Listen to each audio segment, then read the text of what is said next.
want to hear from you.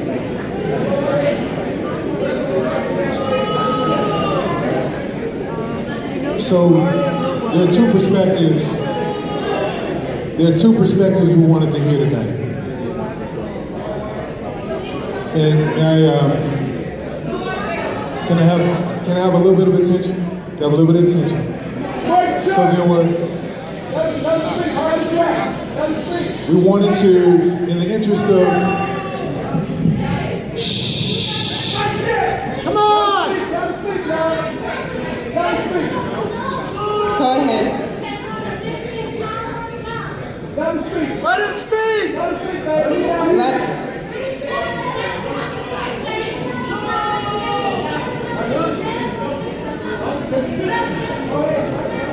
I speak? I got you. So this is.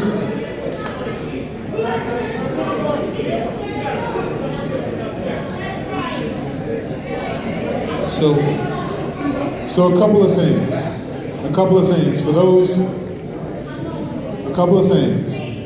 We set the agenda to do a couple of things tonight. First of all,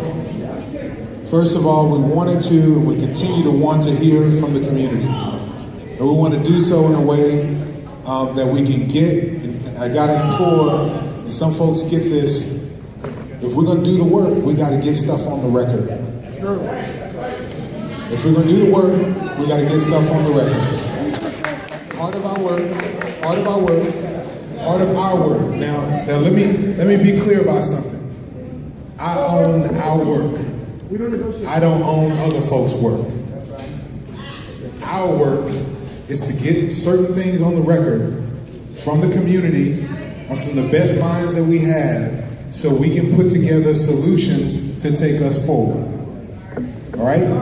So part of what we want to do tonight, first we wanted to hear the voice of the community. We set up an opportunity for that at the beginning of the agenda, and we have more of an opportunity for that if we can get to it later on the agenda. We need to hear that in very specific ways. We need to hear it as it relates to racial profiling in a way that we can get it on the record. We need to hear it as it relates to use of force in a way that we can get it on the record. We need to hear it as it relates to community policing in a way that we can get it on the record. One of the ways we're going to do that is that we have scheduled to hear from Justin Hansford. Justin coordinated a delegation to go to the United Nations to put on the record some of the things that you are talking about right now. We get to Justin after we hear what we have requested very clearly. And I invite you to judge how you will whether you're hearing the answers to these questions. We have asked for the chief of the city of St. Louis and the assistant chief of the county of St. Louis to speak to us about their policies related to community policing, racial profiling, use of force, and minority recruitment. That is what we have asked for them to get on the record about on your behalf. We're inviting them to answer those questions. We're giving space to them to answer those questions. Now, I can't own your work either. I'm just telling you what we're doing. Okay? So what we want to do is to give answers on the record related to these things and then talk about what an ideal way to go forward would be. And we want your voices to be a part of that conversation. Now, we all get to make our own choices about that. Gerald, you got the mic earlier. I'm talking to the people who didn't. So this is the deal. This is what we're set to do. How long we were set to have him talk was 12 minutes.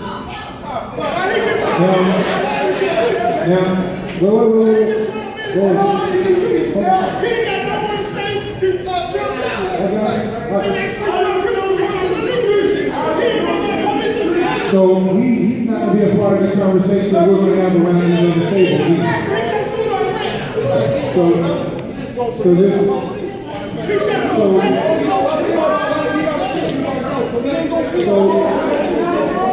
So I'm just explaining the process. You will do. You have explained the process. The community will do what it will.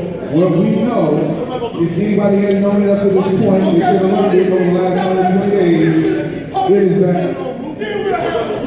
that we will do what we will. So I invite you to be a part of that process, to hear him, so that we can hear Justin, so that we can get a record, so that we can have something to move forward with.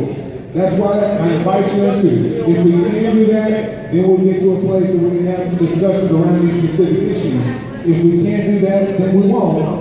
But that's what we set out to do today. I hope that it can be a productive conversation.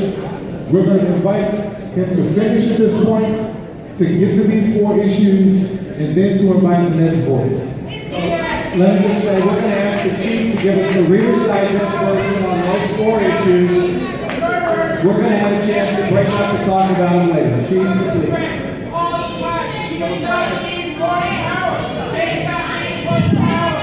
We'll start with racial profiling. So we cannot and should not tolerate racial profiling.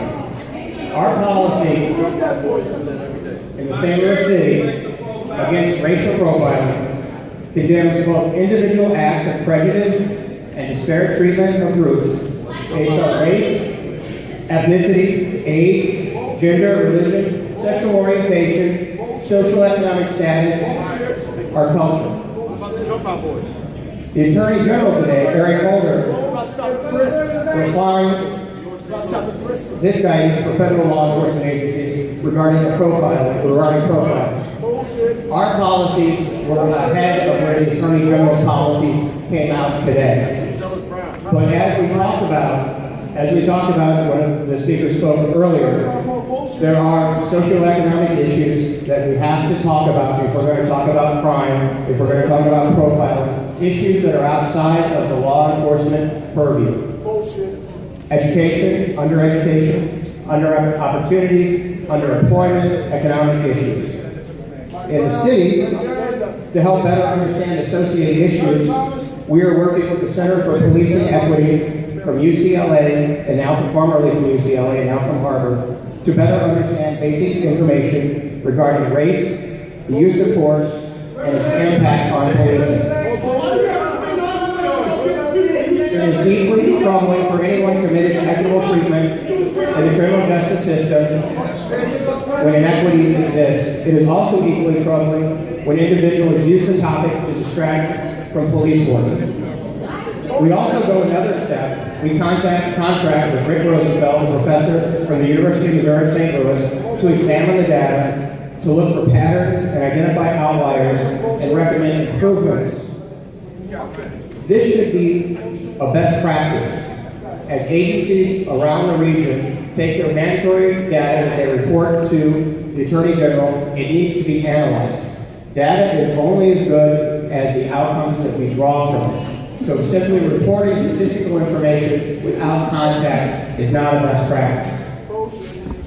And I talked about this a little bit earlier, or I tried to. Consolidation must occur. I've already spoken about cities that prey on residents and visitors in their mere existence. There are lost opportunities.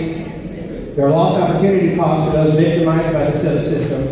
There are millions of dollars spent in duplication of services. Money better spent on people and social service programs. How much money spent on this fucking? There is inconsistent training, inconsistent policies, and a general development of an almost isolationist theory when we talk about racial profiling data. Some communities simply say, not in my backyard. We'll talk about...